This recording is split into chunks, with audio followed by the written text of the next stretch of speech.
Captaincy is about making right decision whether on the field or off the field. इसलिए मैं Country Delight पर भरोसा करता हूँ। They deliver 100% pure buffalo milk to my doorstep by 7 AM। Don't just enjoy our matches, enjoy village fresh buffalo milk too. Download the country delight app. Rafale యుద్ధ విమానంలో వాడే fuselage అనేటువంటి ఒక important component ఇప్పుడు మన దేశంలో, అది కూడా మన హైదరాబాద్లో తయారు కాబోతుంది. ఈ మేరకు రఫేల్ తయారు చేసే డసావ్ ఏవియేషన్, ఇది ఫ్రెంచ్ కంపెనీ, అలాగే మన దేశ టాప్ కార్పొరేట్ కంపెనీ అయిన టాటా అడ్వాన్స్ సిస్టమ్స్ మధ్య అగ్రిమెంట్ కుదిరింది. సో ఈ కో ప్రొడక్షన్ హైదరాబాద్లో జరగబోతుంది. హైదరాబాద్ ఇప్పటికే బలమైన డిఫెన్స్ ఇండస్ట్రీ, డిఫెన్స్ పరిశ్రమ ఉన్నది. ఇక్కడ Hindustan Aeronautics Limited, Bharat Dynamics Limited, Bharat Electronics Limited, వీటితో పాటు మీకు Defence Research and Development Organisation లాంటి పబ్లిక్ సెక్టార్ యూనిట్స్ ఉన్నాయి. ఇప్పుడు టాటా అడ్వాన్స్ సిస్టమ్, అలాగే చిన్న చిన్న భారతదేశ డిఫెన్స్ ప్రొడక్షన్కు రకరకాల ఇన్పుట్స్, కాంపోనెంట్స్ సప్లై చేసే డిఫెన్స్ ఇకోసిస్టమ్ కూడా హైదరాబాద్లో ఉంది. మీకు ఈవెన్ హైదరాబాద్ సమీపంలో ఆర్డినెన్స్ ఫ్యాక్టరీ కూడా ఉంది.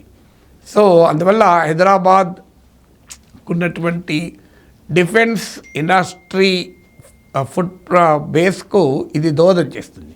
అందుకే తెలంగాణ చాలా కాలంగా మాకు బుందేల్ఖండ్లో ఇచ్చినటువంటి డిఫెన్స్ కారిడార్ ఇవ్వండి. బుందేల్ఖండ్లో డిఫెన్స్ పరిశ్రమ లేదు. ఇక్కడ ఆల్రెడీ డిఫెన్స్ పరిశ్రమ బలమైన పునాదులు హైదరాబాద్లో ఉన్నాయి. అందుకే మీకు ప్రైవేట్ వాడు చూడండి, టాటా అడ్వాన్స్ సిస్టమ్ హైదరాబాద్ని ఎంచుకున్నాడు, బుందేల్ఖండ్ ఎంచుకోలేదు. సో అందువల్ల ఇప్పుడు ఈ రఫేల్ యుద్ధ విమానంలో ఫ్యూజ్లేజ్, నేనేమి ఎక్స్పర్ట్ కాదు యుద్ధ విమానంలో, కానీ నేను చదివింది this is an important component. Even cockpit కూడా ఈ ఫ్యూజ్లేజ్లోనే ఉంటుంది అని. సో అందువల్ల ఈ ఇంపార్టెంట్ కాంపోనెంట్ భారతదేశంలో తయారు కాబోతుంది.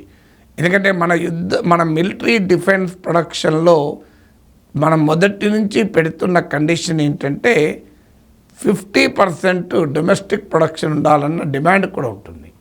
అన్ఫార్చునేట్లీ రఫేల్తో మనం కొన్న కొనుగోలు ఒప్పందంలో చాలా విమానాలు ఫ్లై అవే కండిషన్లో కొన్నాం. టెక్నాలజీ ట్రాన్స్ఫర్ జరగదు ఫ్లై అవే కండిషన్లో కొంటే. సో డిఫెన్స్ ప్రొక్యూర్మెంట్లో కీలకం ఏంటంటే టెక్నాలజీ ట్రాన్స్ఫర్ ఉండాలి, కో ప్రొడక్షన్ ఉండాలి, దేశీయంగా పార్ట్నర్స్ ఉండాలి. అప్పుడే మనకు ఈ టెక్నాలజీలో మన సెల్ఫ్ రిలయన్స్ సాధించగలం. ఇప్పుడు ఉదాహరణకు రష్యా నుంచి సుకో యుద్ధ విమానాలు కొన్నాం.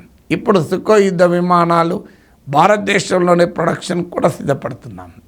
సో ఇలా మీకు అలాగే మీకు ఇతర కంపెనీలతో కూడా, ఇతర డిఫెన్స్ కంపెనీలతో కూడా ఈ జాయింట్ అగ్రిమెంట్లో కో ప్రొడక్షన్లకు ప్రయత్నాలు చేస్తున్నాం. ఉదాహరణకు బ్రహ్మోస్ మిసైల్ ఉంది. ఇది బ్రహ్మపుత్ర, మాస్కోవా నదుల పేర్ల నుంచి బ్రహ్మోస్ వచ్చింది. ఈ బ్రహ్మోస్ మిసైల్ను మన DRDO, రష్యన్ కంపెనీలు కలిసి బ్రహ్మోస్ మిసైల్ తయారు చేస్తున్నాం. ఇటీవల పాకిస్తాన్పై యుద్ధంలో బ్రహ్మోస్ ఎంత అద్భుతంగా పనిచేసిందో చూసాం. ఇప్పుడు ఫిలిప్పీన్స్ ఆల్రెడీ బ్రహ్మోస్కు ఆర్డర్లు ప్లేస్ చేసింది. తిరువనంతపురం ఇలాతో పాటు ఇప్పుడు తాజాగా లక్నోలో కూడా బ్రహ్మోస్ ప్రొడక్షన్ మొదలవుతుంది. హైదరాబాద్, తిరువనంతపురం లాగా ఇప్పుడు 4th ప్లేస్ పొజిషన్గా లక్నో కూడా ఈ బ్రహ్మోస్ ప్రొడక్షన్ ప్రాసెస్లో భాగస్వామి కాబోతుంది. అందువల్ల మన డిఫెన్స్ ఇండస్ట్రీ పెరుగుదలకు ఈ జాయింట్ యాక్టివిటీ అనేది డెఫినెట్గా తోడ్పడుతుంది. ఎందుకంటే ఈవెన్ అమెరికన్ కంపెనీలు కూడా మనతో జాయింట్ ప్రొడక్షన్కు ముందుకు రాక తప్పడం లేదు. కారణం ఏంటంటే India is a very big market. ఇప్పుడు లాస్ట్ ఇయర్ మన దేశంలో total defence production 1.46 trillion rupees. It's a very big market. ఇప్పుడు ప్రపంచంలో ఉండే రక్షణ దిగుమతులు, డిఫెన్స్ ఇంపోర్ట్లో మోర్ దెన్ 8% ఇండియా చేసుకుంటుంది, 8.3%. We're one of the top importers, I think second biggest importer మన దేశం. సో అందువల్ల మన దేశము ఇప్పుడు ఇటీవల ఆపరేషన్ సింధూర్ నేపథ్యంలో 50,000 కోట్ల రూపాయల డిఫెన్స్ బడ్జెట్ కూడా పెరిగింది.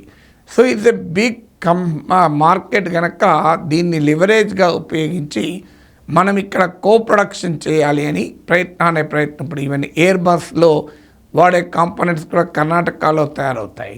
సో ఇలా మనము మిలిటరీ, సివిల్ ఇలా వివిధ రంగాల్లో కూడా మనము ఆ టెక్నాలజీ జాయింట్ ప్రొడక్షన్లు కనుక పెట్టుకోగలిగితే ఆ టెక్నాలజీ ట్రాన్స్ఫర్ కావటానికి సెల్ఫ్ రిలయన్స్ కూడా ఉపయోగపడుతుంది. సో ఇప్పటికైనా కేంద్ర ప్రభుత్వంలో గుర్తించాలి హైదరాబాద్కున్న పొటెన్షియల్ రీత్యా. ఇప్పుడు టాటా అడ్వాన్స్ సిస్టమ్స్, రాఫెల్ వాళ్ళ ప్రెస్టీజియస్ ప్రొడక్షన్ హైదరాబాద్లో జరగబోతోంది. ఇక్కడ నుంచి మీకు భారతదేశం వాడే రఫేల్ యుద్ధ విమానాలే కాదు, మీకు ఇతర దేశాలు ఇప్పుడు United Arab Emirates, Egypt, Qatar, Greece, Croatia ఇలా చాలా దేశాలు రఫేల్ విమానాలు వాడతారు. సో అక్కడ కూడా వాడే విమానాల్లో కూడా made in India, made in Hyderabad components వాడబోతున్నారు ఇప్పుడు. అది మన ప్రత్యేకత. సో అందువల్ల హైదరాబాద్కు డిఫెన్స్ కారిడార్, ప్రొడక్షన్ కారిడార్ కనుక ఇవ్వగలిగితే చాలా పెద్ద పొటెన్షియల్ ఇక్కడ ఉంటుంది, డిజైన్ నుంచి మొదలుకొని ప్రొడక్షన్ వరకు.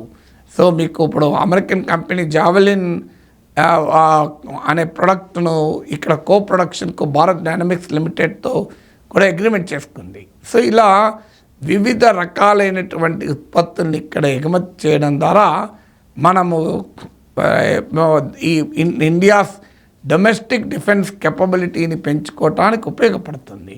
సో అందువల్ల it's a positive move towards domestic defence industry, make in India production పెంచడానికి, ఇండియన్ అవసరాలే కాదు ప్రపంచంలో కూడా ఒక బలమైన మిలిటరీ పవర్గా ఎమర్జ్ కావటానికి. ఇప్పుడు అమెరికా, రష్యా, మీకు బ్రిటన్, ఫ్రాన్స్, చైనా ఇవే ప్రపంచంలో అతిపెద్ద డిఫెన్స్ ప్రొడక్షన్ కంపెనీస్గా ఉన్నాయి. ఇజ్రాయిల్, ఇప్పుడు భారతదేశం కూడా ఈ పవర్ఫుల్ రేస్లో భాగం కాగలిగితే వీ విల్ ఆల్సో మన మిలిటరీ స్ట్రెంగ్త్ కెపబిలిటీ కూడా పెరుగుతుంది.